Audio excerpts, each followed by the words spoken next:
आज हम अपने चैनल पर अपने परम पूज्य का एक नया अध्याय लेकर प्रस्तुत हुए हैं, जिसका नाम है अध्याय 7 बेचैन दिल को आराम।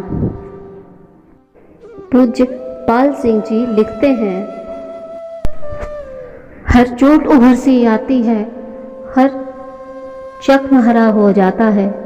जब याद किसी की आती है, गम और सिवा हो जाता है। जब गर्म जहां में मार के तस्लीम और रजा हो जाता है, तो देखती रह जाती है खिर्द, दिल बढ़ के फिदा हो जाता है। परम पूज्य चौधरी साहब कहते हैं, जब गुरु मिलन की ललक उठती है, तब हर पल हर क्षण सिर्फ गुरु महाराज जी ही दिखाई पड़ते हैं। ऐसा लगता है जैसे सारा बदन दर्द से तड़प रहा हो। मन में अजीब सी पीड़ा उठ रही है। जी चैन ही नहीं लेने दे रहा। चैन तो अब तभी मिलेगा जब अपने प्रियतम के दीदार ए नज़र होगा, और जब यह स्थिति पैदा होती है, तब बुद्धि काम करना बंद कर देती है और दिल अपना काम करना शुरू कर देता है। सच ही तो लिखा है मेरे गुरुदेव चौधरी साहब ने, जब तक साधक बुद्धि से काम लेता है, तब तक सच्चे समर्थ गुरु की प्राप्ति हो ही नहीं सकती। साधक जैसे ही बुद्धि को पीछे छोड़कर दिल से काम लेना शुरू कर देता है, तो देखता है मन भी शांत है, अंतर भी शांत हो गया है, और चारों तरफ अपने प्रियतम गुरुदेव ही गुरुदेव दिखाई पड़ने लगते हैं। पर यह कहने में जितना आसान है, उतना ही कठिन करने में भी है। इनके कुछ नियम हैं, तब यह भाव प्रकट हो जाते हैं। इसका नियम अपने परम पूज्य चच्चा जी महाराज महात्मा रघुवर दयाल जी महाराज ने बताया है। वह किस्सा हम आपको सुनाते हैं। एक बार एक प्रेमी साधक जो चच्चा जी महाराज के पास नियमित रूप से आया करते थे, उन्होंने चच्चा जी महाराज से पूछा, गुरु के दर्शन को कब जाना चाहिए? पूज्य चच्चा जी महाराज बोले, संभव हो तो रोज जाना चाहिए। साधक बोले, अगर रोज जाना संभव ना हो तो? तब परम पूज्य चच्चा जी महाराज जी बोले, तो सप्ताह में एक बार चले जाओ। साधक ने फिर पूछा, अगर सप्ताह में भी संभव ना हो तो? चच्चा जी महाराज ने उत्तर दिया, तो 1 महीने में चले जाओ।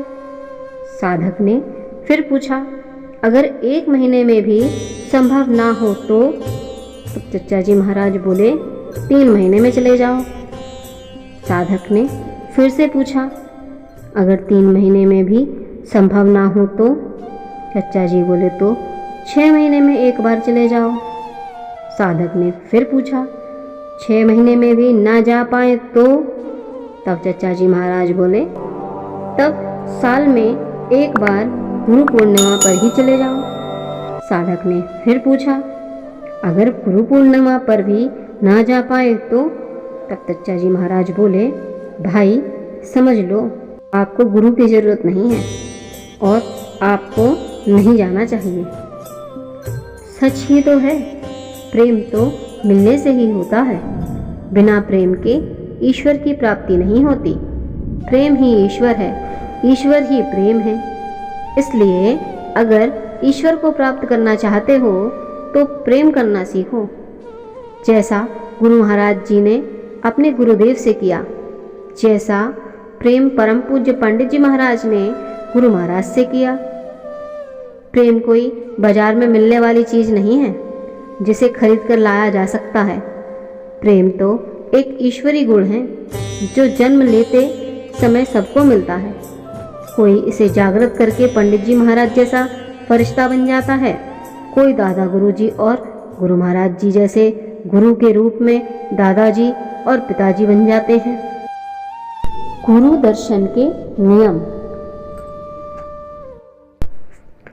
जो व्यक्ति अपनों को प्रेम करता है, वही दुनिया के किसी व्यक्ति को भी प्रेम कर सकता है। गुरु महाराज जी से प्रथम मिलन पर गुरु महाराज जी ने कहा था, मिलते जुलते रहना, तभी इस विद्या को प्राप्त कर पाओगे। फिर क्या था, अपने परम पूज्य ने गुरुदर्शन को 3 महीने में जाने का नियम बना लिया। नियम तो हर महीने का बनाया था, पर किसी कारणवश हर महीने नहीं जा पाए तो 3 महीने में अवश्य जाया करते थे। उस समय गांव में ही सत्संग के एक प्रेमी तेज सिंह जी और थे। वह भी परम पूज्य पंडित जी महाराज के साथ गुरुदर्शन को जाया करते थे। क्या आप जानते हैं, गांव से एटा 60 किलोमीटर दूर था और दोनों भाई साइकिल से ही चले जाया करते थे, क्योंकि उस समय आने जाने का कोई उचित व्यवस्था तो थी नहीं। धन का भी अभाव था।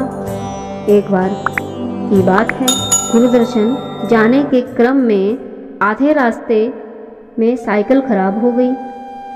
दिन भी ढल रहा था, सूर्य अस्त होने को था। अब कुछ समझ नहीं आ रहा था क्या किया जाए।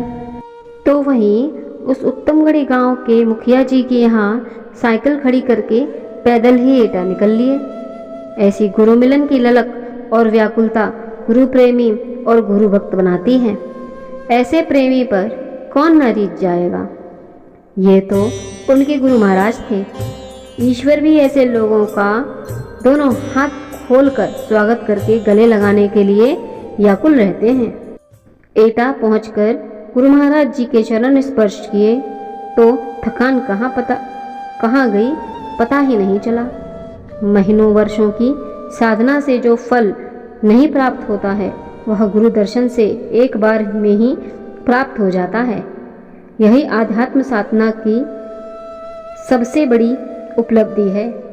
जब गुरु की एक नज़र पड़ती है तो बड़े से बड़े आवरण हट जाते हैं और शिष्य का हृदय निर्मल हो जाता है। परम पूज्य जैसी तपस्या हम तो नहीं कर सकते, अगर उनके बताए गए तरीकों में से एक भी अगर अपना सके, उनके 1000वां भाग भी प्राप्त कर लिया तो भी हमारा उद्धार हो सकता है। महापुरुषों की जीवनी मनोरंजन के लिए नहीं, बल्कि अपने जीवन को सही दिशा में ले जाने के लिए पढ़ी जानी चाहिए। इसी के साथ यह अध्याय समाप्त। अगला अध्याय गुरु महाराज जी से मिलने के बाद का जीवन लेकर आपके सामने कुछ ही दिनों में प्रस्तुत होंगे।